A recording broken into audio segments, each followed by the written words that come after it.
We know what happens in early December after championship weekend. It's Heisman weekend. I've been there many times, fellas. It is a really cool deal. As we look at the Heisman favorites, according to BetRivers Sportsbook, I want to give you the top 5 guys. CJ Stroud, and this is in order: Bryce Young, Caleb Williams, who's yet to start an entire season, Will Anderson, who we talked about, Bijan Robinson, an All-American here. Those are the favorites. I'm curious how that nets on you both. And then do you see some long shots? Vegas has some long shots, and BetRivers Sportsbook has some long shots. Do you have some long shots for that? Hack, I'll let you kick the party off. Yeah, I mean, I think that's a very solid list. Obviously, CJ, he has everything going for him. He's got the reins of an extremely high-powered offense. He has a very talented guy behind him, has a ton of talent outside, very stout up front.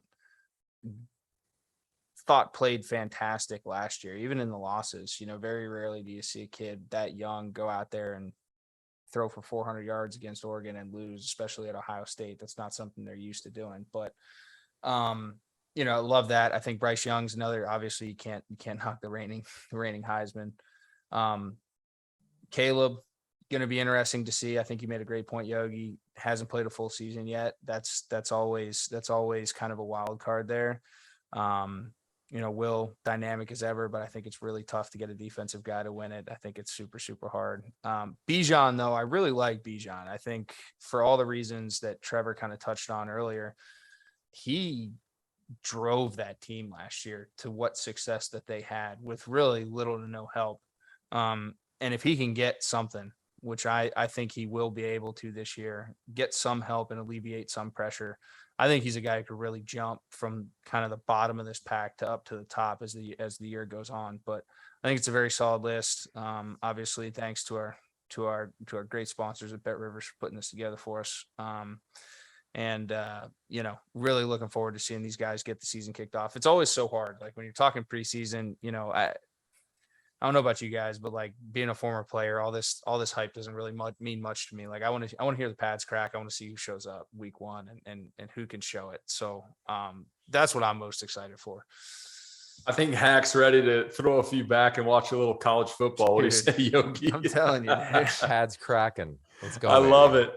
I'm going to say this. I'm going to mention one name, Archie Griffin, the only player to ever win the Heisman twice. Bryce Young, he went and won it this past year. They obviously lost the national championship, right? But there is nothing in my mind, and we chose him to be our All-American quarterback. There's nothing in my mind that leads me to believe that Bryce Young isn't going to have a better year this year than he even did last year. And he was the Heisman winner. Now, it is a tough sledding there at the top, right? I mean, we've got some serious quarterbacks this year. We've got some serious football players this year. But Bryce Young, being a former Heisman winner, being on, I think, is the best team in college football by a relatively large margin.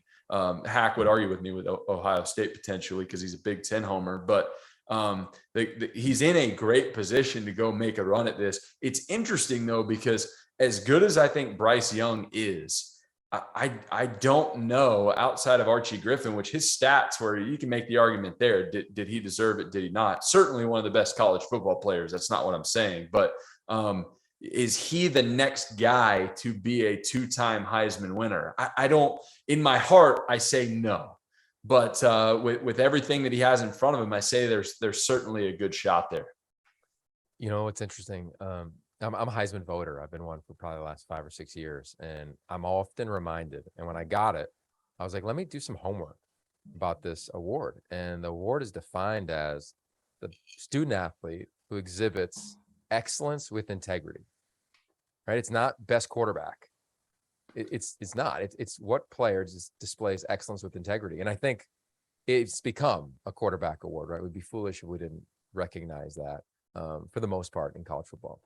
The other thing that I think is fascinating is that in the last 20 years, there's only been one preseason favorite for the Heisman. I'm not saying according to BetRivers Sportsbook, I haven't looked at their entire history, but generally speaking, there's only been one preseason favorite to actually win the Heisman, and it was Matt Leinart. when they went and beat Oklahoma in the national championship game. I say that because, again, it's kind of where we started. Like CJ Stroud, he's at the top. What's going to happen all year long? We're going to pick him apart. This is what we may not. I won't. I doubt you two will, but turn on any other network and it's what's going on, unless he's flawless, right? And that is just the dance. You two live that. Like you literally lived. Like, let me just hack you. You balled as a freshman. Penn State was under a lot of duress.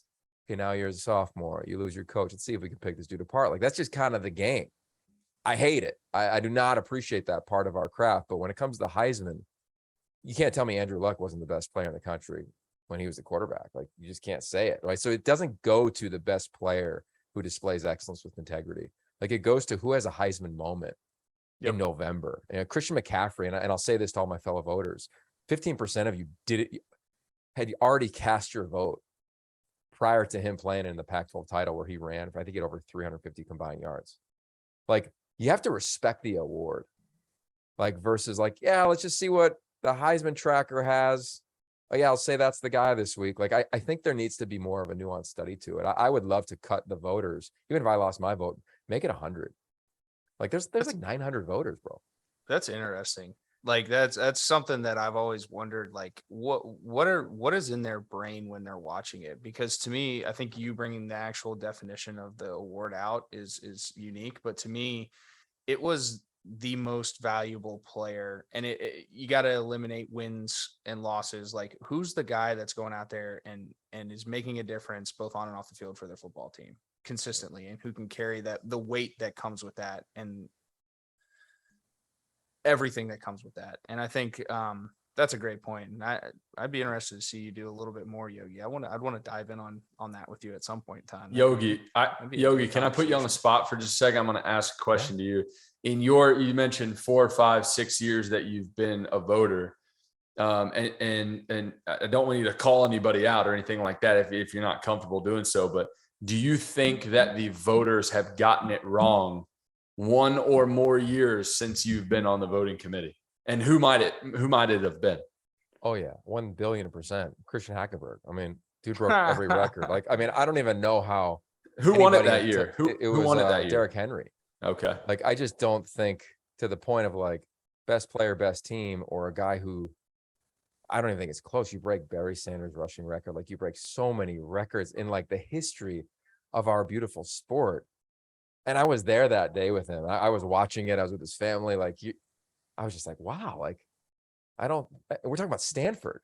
Like, no offense to anybody else's degree. Like, I'm not going there, but I do think we could all agree that Stanford is the most challenging place to play college football at an elite level and go to school.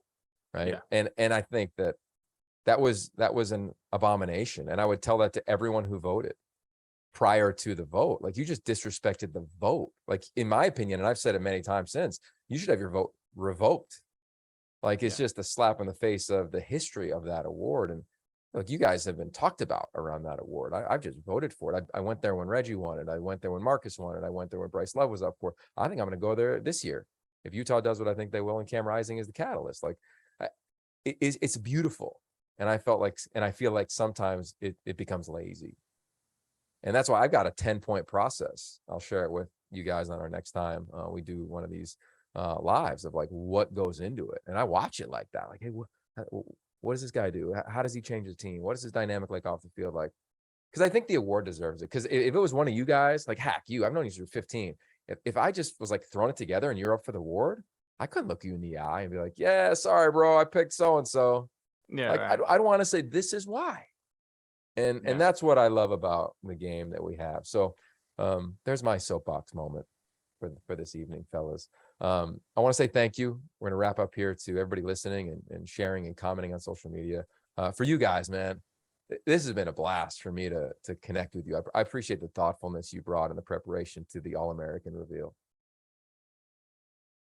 Yogi, I appreciate it as always. Appreciate it, Yogi. This was a lot of fun, man. Enjoyed walking through these names, and we'll see how it shapes up as the year comes. As Hack said, we got to hear some pads cracking now.